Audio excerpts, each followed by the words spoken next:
दंडवत प्रणाम. दंडवत प्रणाम. फक्त साधे पांढरे कपडे घातले आहेत आणि तो माणूस तथाकथित संन्यासासारखा दिसत नाहीये. केवळ ह्या एका गैरसमजातून एका निशस्त्र माणसाला गावकऱ्यांनी अक्षरशः बेधम मारहाण केली. हो, आणि म्हणजे विचार करा, अंगातून रक्त वाहते, प्राण कंठाशी आलेत, तरीही त्या संन्याशाने तोंडातून चकार शब्दही काढला नाही. एक शब्दही नाही, ना कुठला प्रतिकार केला, ना स्वतःची ओळख सांगितली. आता ऐकताना आपल्याला वाटेल की ही कुठल्या तरी सिनेमाची स्क्रिप्ट आहे, पण नाही. अजिबात नाही. ही महाराष्ट्राच्या इतिहासात एका महान पंथाची दिशा बदलणाऱ्या एका अत्यंत सत्य आणि वेदनादायक घटनेची सुरुवात आहे. तर आजच्या या डीप डाईव्हमध्ये आपण महानुभाव पंथाच्या वेशभूषेचा आणि त्यामागील जो काही संघर्ष आहे त्याचा एक खूपच रंजक प्रवास उलगडणार आहोत. नक्कीच. आणि कसं आहे, महानुभाव पंथ आणि परमेश्वर अवतार श्री चक्रधर स्वामी यांच्या विचारांचा मागोवा घेताना हा कपड्यांचा विषय खूपच महत्त्वाचा ठरतो. बरोबर. लीळाचरित्र या महान ग्रंथातील काही अत्यंत दुर्मिळ नोंदी आपण आज पाहणार आहोत. कारण हा प्रवास केवळ कपड्यांच्या रंगांचा नाहीये, तर तत्कालीन समाजाची मानसिकता आणि जगण्याचा संघर्ष यांचा एक अद्भुत संगम आहे. हो ना. आणि या संपूर्ण प्रवासाचा एक गोषवारा जर सुरुवातीलाच द्यायचा झाला तर ही कथा सुरू होते अगदी साध्या पांढऱ्या कपड्यांपासनं. त्यानंतर मगाशी सांगितलेल्या त्या हिंसक घटनेमुळे निर्माण झालेल्या अस्तित्वाच्या प्रश्नावरून संरक्षणासाठी या पंथाला भगव्या वस्त्रांचा स्वीकार कसा करावा लागला हे आपण पाहू. आणि पुढे शेकडो वर्षानंतर म्हणजे 16व्या शतकात काळ्या वस्त्रांवरून एक अत्यंत वेगळाच वाद कसा निर्माण झाला हे सुद्धा पाहणं खूप रंजक ठरणार आहे. अगदी. म्हणजे आजचं आपलं मुख्य उद्दिष्ट हेच आहे की श्री चक्रधर स्वामींचा मूळ उद्देश नेमका काय होता, त्यांनी विशिष्ट वेशभूषेला एवढा प्रखर विरोध का केला आणि नंतर पंथाला स्वतःच्याच नियमांत कसे बदल करावे लागले हे समजून घेणं. खरं तर या गोष्टीच्या मुळाशी जायचं असेल ना, तर आपल्याला 13व्या शतकातील महाराष्ट्राची सामाजिक आणि धार्मिक परिस्थिती समजून घ्यावी लागेल. अच्छा, म्हणजे तत्कालीन परिस्थिती. हो. श्री चक्रधर स्वामी हे संपूर्ण महाराष्ट्रभर पायी फिरले. आता त्यांचा मुख्य हेतू काय होता, तर समाजात जो अज्ञानी जीव आहे त्याचा उद्धार करणं. पण 13वं शतक हे असं होतं जिथे धार्मिक कर्मकांडांचं प्रचंड स्तोम माजलं होतं. अशा काळात स्वामींना स्वतःचा एखादा वेगळा पंथ स्थापन करून किंवा संन्यासाची भडक चिन्हे वापरून संन्यास धर्माचा बडजाव मिरवण्याची कोणतीही इच्छा नव्हती. हे खूपच वेगळं आणि मला वाटतं थोडं क्रांतिकारी वाटतंय. कारण बघा, आपण आजूबाजूला पाहतो की कोणतीही नवीन संस्था सुरू करायची असेल तर आधी त्याची काहीतरी ओळख ठरवली जाते. बरोबर. त्याचा एखादा झेंडा, लोगो किंवा अनुयायांसाठी एक विशिष्ट गणवेश, ज्याला आपण आजकाल ब्रँडिंग म्हणतो ना तसं. पण इथे स्वामींना असं कोणतंही ब्रँडिंग नको होतं. अजिबात नको होतं. म्हणूनच त्यांनी स्वतःच्या किंवा आपल्या सान्निध्यात राहणाऱ्या शिष्यांच्या वस्त्रांना भगवा, काळा किंवा हिरवा असा कोणताही विशिष्ट रंग दिला नाही. म्हणजे ते अगदी साध्या कपड्यांत राहायचे. हो. स्वामींच्या सान्निध्यातील जो सर्व शिष्य परिवार होता तो अत्यंत साध्या गृहस्थाश्रमी वेशात म्हणजे पांढऱ्या वस्त्रांत राहत असे. बापरे. स्वामींना हे दाखवून द्यायचं होतं की सामान्य माणसापेक्षा आपण काहीतरी वेगळे आणि वरच्या पातळीवरचे आहोत हे भासवण्याची काहीच गरज नाहीये. म्हणजे इथे मला एक गोष्ट प्रकर्षाने जाणवते.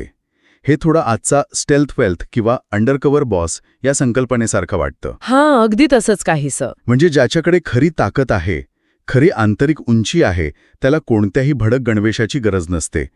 त्याची आंतरिक शांतता हीच त्याची ओळख असते. पण इथे माझ्या मनात एक प्रश्न निर्माण होतोय. विचारा ना. समजण्यासारखं आहे. पण स्वामींचा विशेषतः भगव्या रंगाला एवढा प्रखर विरोध का होता? लीळाचरित्रात याविषयी नेमके काय म्हटलंय? म्हणजे तो विरोध रंगाला होता की त्यामागील मानसिकतेला? हां, खूपच कळीचा मुद्दा आहे. बघा, स्वामींचा विरोध मुळात भगव्या रंगाला अजिबात नव्हता, तर त्या रंगाच्या अडून तत्कालीन समाजात जो उघड ढोंगीपणा चालत होता ना, त्याला त्यांचा विरोध होता. अच्छा, म्हणजे रंगाला नाही तर ढोंगीपणाला. हो. लीळाचरित्रामध्ये स्वामींचे अत्यंत स्पष्ट आणि कठोर शब्द आहेत. ते म्हणतात, संन्यास्तो काय भगव्याचा ऐसा, आणि हे भगवे धौ विकार. एक मिनिट, हे धौ विकार म्हणजे नक्की काय? धौ विकार म्हणजे शुद्ध ढोंगीपणा, बाह्य देखावा. 13व्या शतकातील समाजात असे अनेक भोंदू लोक होते जे आतून पूर्णपणे संसारी आणि भोगासक्त होते, पण फक्त भगवे कपडे घालायचे जेणेकरून समाजाने त्यांना संन्यासी मानावं. अगदी बरोबर. समाजाने आदर द्यावा, भिक्षा द्यावी. आणि या पवित्र मानल्या जाणाऱ्या वेशाचा गैरवापर करून हे भोंदू लोक संपत्ती आणि स्त्रियांचा उपभोग घेत असत. अरे बापरे, म्हणजे कपडे संन्याशाचे आणि कृती मात्र पूर्णपणे विकृत. हा तर विश्वासाचा भयंकर गैरफायदा झाला. हो ना. आणि लीळाचरित्र याबाबतीत इतकं स्पष्ट आहे की त्यात केवळ वरवरची टीका नाहीये, तर काही विशिष्ट नावेही उदाहरणादाखल दिलेली आहेत. म्हणजे नावं सुद्धा नोंदवली आहेत. होय. नृसिंगारण्य, सरेलेकर, वामदेव पैठणकर, प्रकाशदेव करंजखेडकर ही ती नावं आहेत जे त्या काळी संन्याशाचा बुरखा पांघरून स्वतःचे स्वार्थ साधत होते. म्हणजे ही नावं इतिहासात मुद्दाम नोंदवली गेली आहेत, हे दाखवण्यासाठी की त्या काळात अध्यात्माच्या नावाखाली काय चाललं होतं. नक्कीच. आणि याहून एक अत्यंत विचित्र आणि धक्कादायक उदाहरण सांगते. डोंगरगड येथील एका महात्म्याचं. हा माणूस लोकांचं लक्ष वेधून घेण्यासाठी काय करायचा माहितीये? काय? तो चक्क स्वतःच्या छातीवर एक जळती शेगडी ठेवून फिरायचा. काय सांगताय? छातीवर जळती शेगडी? हो. जळती शेगडी ठेवून तोंडाने पॅरागा पॅरागा असं काहीतरी विचित्र ओढत असायचा. हे तर निव्वळ लोकांना घाबरवण्याचं तंत्र आहे. म्हणजे यात अध्यात्म वगैरे कमी आणि स्टंटबाजीच जास्त वाटतेय. नेमकं हेच. स्वामींनाही ही स्टंटबाजी थांबवायची होती. हे लोकांना भुलवण्यासाठी केलेलं नाटक होतं. सर्वसामान्य माणूस अशा चमत्कारांना लवकर बळी पडतो ना. हो, आणि त्यालाच खरं अध्यात्म मानू लागतो. म्हणूनच श्री चक्रधर स्वामींनी अत्यंत स्पष्ट इशारा दिला होता की अशा भोंदू लोकांच्या मागे लागल्याने माणसाला आत्मकल्याणाचा मार्ग कधीच सापडत नाही. खरा संन्यास हा मनाचा असतो, कपड्यांचा किंवा चमत्कारांचा नसतो. त्यामुळे स्वामींची वेशभूषा जरी संन्यास धर्माची असली तरी ते आणि त्यांचे शिष्य नेहमी पांढरेच वस्त्र वापरत असत, जेणेकरून ते सामान्य माणसात मिसळून जाऊ शकतील. हा विचार खूपच पारदर्शक वाटतो. पण मग इथेच कथानकात तो मोठा ट्विस्ट येतो ना. हो. जर श्री चक्रधर स्वामींचा भगव्या वस्त्रांना किंवा कुठल्याही विशिष्ट रंगाला इतका सक्त विरोध होता, तर मग आज आपण महानुभाव पंथात भगवे कपडे कसे पाहतो? हा बदल नक्कीच रातोरात झाला नसणार. तो बदल खरोखरच एका रात्रीत नाही झालाय आणि तो बदल होण्यामध्ये एक अत्यंत वेदनादायक घटना कारणीभूत ठरली आहे. अच्छा, ती सुरुवातीला उल्लेख केलेली मारहाणीची घटना का? हो, तीच. बघा, स्वामींच्या आणि गोविंद प्रभूंच्या प्रयाणानंतर जेव्हा नागदेवाचार्य हे पंथाचे नेतृत्व करत होते आणि गंगा तीरावर आले, तेव्हाही त्यांच्या संपूर्ण शिष्य परिवाराची वेशभूषा ही पांढरीच होती. म्हणजे ते साधेपणाच्याच मार्गावर होते. बरोबर. पण एकदा काय झालं, काळे कृष्णभट नावाचे नागदेवाचार्यांचे एक अत्यंत निष्ठावान शिष्य नित्याविधीसाठी एका गावी एकटेच गेले होते. आणि ते पांढऱ्या कपड्यांतच होते. हो, नेहमीच्या पांढऱ्या कपड्यांत. तिथे गावकऱ्यांना त्यांच्यावर संशय आला. कारण 13व्या शतकातील काळ असा होता की गावात एखादा अनोळखी माणूस आला तर लोक आधीच सावध असायचे. बरोबर आहे. त्यात हा माणूस संन्याशासारखा दिसत नव्हता, कारण अंगावर भगवे कपडे नव्हते. त्यामुळे गावकऱ्यांना वाटलं की हा कोणीतरी चोर आहे जो गावात टेहळणी करण्यासाठी आलाय. अरे रे. आणि केवळ या एका संशयावरून त्या गावकऱ्यांनी काळे कृष्ण भटांना अक्षरशः बेदम मारहाण करायला सुरुवात केली. हे ऐकतानाच अंगावर काटा येतोय. केवळ कपड्यांच्या रंगावरून आणि तो तथाकथित संन्यासाच्या साच्यात न बसल्यामुळे असा जीवघेणा प्रसंग. पण कृष्ण भटांनी त्या गावकऱ्यांना ओरडून सांगितलं नाही का की मी चोर नाहीये, मी संन्यासी आहे? तिथेच तर त्यांच्या निष्ठेची खरी परीक्षा होती. महानुभाव पंथाच्या अहिंसेच्या तत्वाची ती परिसीमा होती. गावकऱ्यांनी यथेच्छ मार दिला, पण तरीही कृष्ण भटांनी आपलं मौन सोडलं नाही. एक शब्दही नाही बोलले. नाही, त्यांनी हाताने साधा प्रतिकारही केला नाही. शेवटी तिथे बघ्यांची गर्दी जमा झाली आणि सुदैवाने त्या गर्दीतील एका माणसाने त्यांना ओळखलं. हुश, बरं झालं. तो पुढे आला आणि गावकऱ्यांना म्हणाला की अरे वेड्यांनो, तुम्ही यांना का मारत आहात? हे चोर नाहीत, हे तर नागदेव भटांचे शिष्य आहेत. हे ऐकल्यावर कुठेतरी ती अमानुष मारहाण थांबली. खरोखरच कृष्ण भटांच्या या निष्ठेचं कौतुक करावं तितकं थोडंच आहे. इतका मार खाऊनही मौन व्रत मोडलं नाही. पण इथे मला एक अत्यंत तार्किक प्रश्न विचारायचा आहे. थोडासा विरोध समजा याला, पण हा प्रश्न मला टाळता येत नाहीये. हो, सांगा ना, काय अडचण वाटतेय? जेव्हा नागदेवाचार्यांना ही घटना समजली तेव्हा त्यांनी काय उपाय शोधला?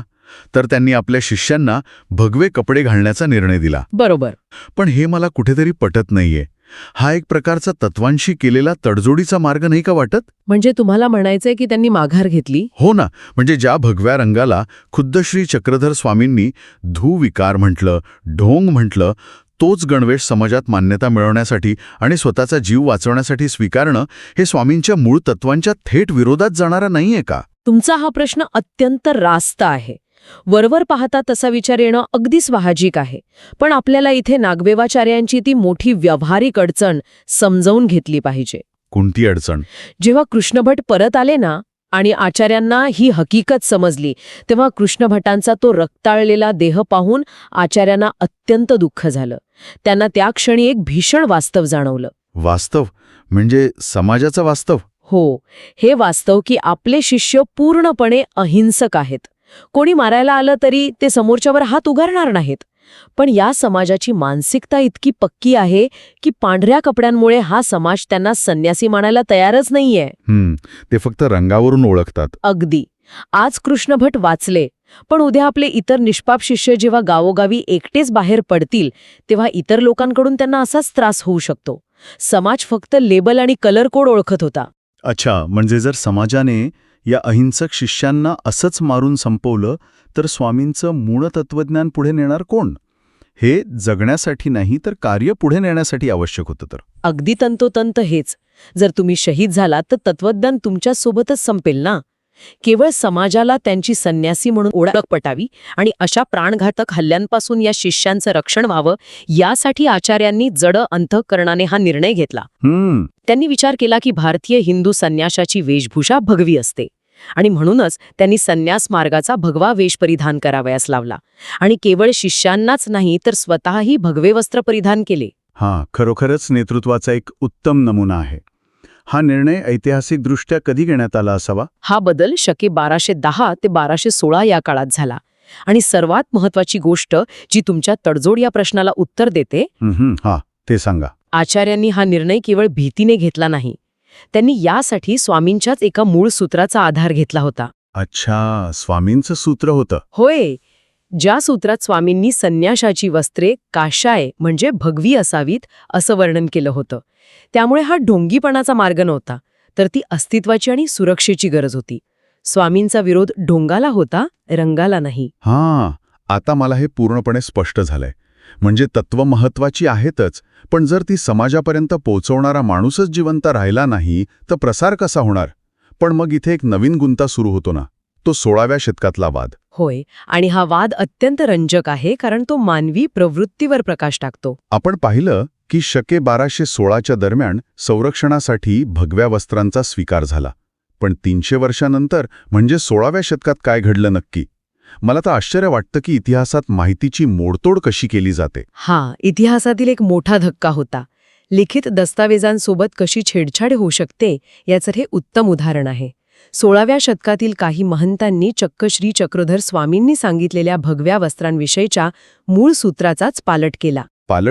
म्हणजे मूळ शब्दांतच मुद्दाम बदल केला. हो. त्या काळी आजच्यासारखे छापखाने नव्हते ना.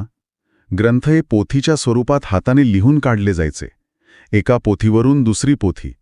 त्यामुळे जो माणूस लिहितोय तो त्यात आपल्या गटाच्या विचारधारेनुसार एखादा शब्द बदलू शकत होता. अरे बापरे. या विशिष्ट महंतांनी त्या सूत्राचा अर्थ असा काढला आणि पसरवला की स्वामींना काळ्या रंगाचे वस्त्र म्हणजे श्याम वस्त्र अभिप्रेत होते. काळे कपडे? हो. एवढंच नाही तर माळककारांनी याच चुकीच्या अर्थावर आधारित आपलं स्वतःचं भाष्यही लिहून ठेवलं. हे तर अत्यंत गंभीर आहे. म्हणजे शेकडो वर्षांनंतर लोक मूळ मजकूर कसा बदलू शकतात? पण इथे माझा एक कळीचा प्रश्न आहे. आज शेकडो वर्षांनंतर बसून आपण हे एवढ्या ठामपणे कसे सांगू शकतो की नागदेवाचार्यांचा भगव्या रंगाचा निर्णय बरोबर होता आणि काळ्या रंगाचा दावा खोटा आहे? यावर काही ठोस पुरावा किंवा लॉजिक आहे का? याचं उत्तर या स्रोतात दिलेल्या अत्यंत अचूक आणि तार्किक प्रमाणात दडलंय. आणि हे लॉजिक इतकं भक्कम आहे की त्याला छेद देणं कठीण आहे. आपण ते लॉजिक समजून घेऊया. काय आहे ते? जरा असा विचार करा, जर खरोखरच स्वामींच्या मूळ सूत्राचा अर्थ श्याम वस्त्र म्हणजे काळे कपडे असा असता, तर नागदेवाचार्यांनी 1210च्या दरम्यान भगव्या वस्त्राला मान्यता दिली असती का? नागदेवाचार्य हे तर स्वामींचे अत्यंत जवळचे आणि निष्ठावान शिष्य होते. बरोबर. नागदेवाचार्य हे असे शिष्य होते जे कधीही स्वामींच्या वचनाविरुद्ध वागत नसत. आणि याचा पुरावा खुद श्री चक्रधर स्वामींनीच देऊन ठेवला आहे. स्वामींनी आचार्यांविषयी असं म्हटलंय की आचार्यांच्या तोंडून अप्रमाणोक्त कधीच निघत नव्हते. अप्रमाणोक्त म्हणजे जे प्रमाणित नाही, जे अनधिकृत आहे ते. बरोबर. अगदी बरोबर. ज्या माणसाच्या आचरणातून कधीही स्वामींच्या वचनाबाहेरचं काही निघत नाही, तो माणूस मूळ सूत्राच्या विरोधात जाऊन भगवे कपडे कसे स्वीकारेल? हा पॉइंट आहे. जर स्वामींनी काळे कपडे सांगितले असते तर आचार्यांनी प्राण गेला तरी काळेच कपडे स्वीकारले असते. पण त्यांनी भगवे कपडे स्वीकारले याचाच अर्थ मूळ सूत्रात भगव्या वस्त्रांचाच संदर्भ होता. वा, हे एखाद्या डिटेक्टिव्ह कथेसारखं उलगडत गेलं. म्हणजे नागदेवाचार्यांचे चारित्र्य आणि त्यांची निष्ठा हाच तो सर्वात मोठा पुरावा ठरतो, जो 16व्या शतकातील काळ्या वस्त्रांच्या दाव्याला खोडून काढतो. नक्कीच. याच एका भक्कम पुराव्यावरून हे निःसंशय सिद्ध होतं की महानुभाव पंथीयांची काशाय वस्त्रे म्हणजेच भगवी वस्त्रे हीच प्रमाणोक्त आहेत. बदललेलं सूत्र यथार्थ नाहीये. हे खरोखरच डोळे उघडणारं विश्लेषण आहे. ऐतिहासिक घटनांचा अन्वयार्थ कसा लावावा हे यातून समजतं. आणि आजच्या या चर्चेच्या शेवटी जर आपण पाहिलं तर यातून आपल्याला लीळेचा बोध काय मिळतो? यातून मिळणारा लीळेचा बोध हाच आहे की खऱ्या अध्यात्मात बाह्य रंगाला किंवा कपड्यांना मुळीच महत्त्व नसतं. महत्त्व असतं ते तुमच्या आंतरिक शुद्धतेला आणि आचरणाला. पण जेव्हा समाजात वावरायचं असतं तेव्हा सुरक्षेसाठी काही व्यावहारिक बदल करावे लागतात. नागदेवाचार्यांनी घेतलेला निर्णय ती तत्वांशी केलेली हार नव्हती. ते एका व्यापक हितासाठी उचललेलं शहाणपणाचं पाऊल होतं. कपड्यांचा रंग बदलला पण मन शुद्धच राहिलं. अगदी बरोबर. खूपच सुंदर. हा बोध आजच्या काळातही तितकाच लागू पडतो. जाता जाता ऐकणाऱ्या सर्वांसाठी एक विचार नक्कीच सोडून द्यावासा वाटतो. हो, नक्कीच. आपण आजूबाजूला अनेक गोष्टी पाहतो. धार्मिक किंवा अगदी व्यावसायिक क्षेत्रांतही विविध गणवेश किंवा प्रथा रूढ झालेल्या असतात. आपण कधी असा विचार करायला हवा की या प्रथांमागे खरोखरच एखादा मूळ ईश्वरी संकेत असतो की काळाच्या ओघात केवळ सुरक्षेसाठी माणसानेच निर्माण केलेल्या त्या गरजा असतात? खूपच सखोल प्रश्न आहे. कधीकधी आपण मूळ तत्व पूर्णपणे विसरून जातो आणि फक्त त्या बाह्य रंगाच्या प्रेमात पडतो. ऐकणाऱ्यांनी यावर नक्की विचार करावा. माणसाने वेशापेक्षा विचारांवर प्रेम करायला शिकलं पाहिजे. घेतला. पुन्हा भेटूया अशाच एका नवीन आणि रंजक विषयासह. दंडवत प्रणाम. दंडवत प्रणाम.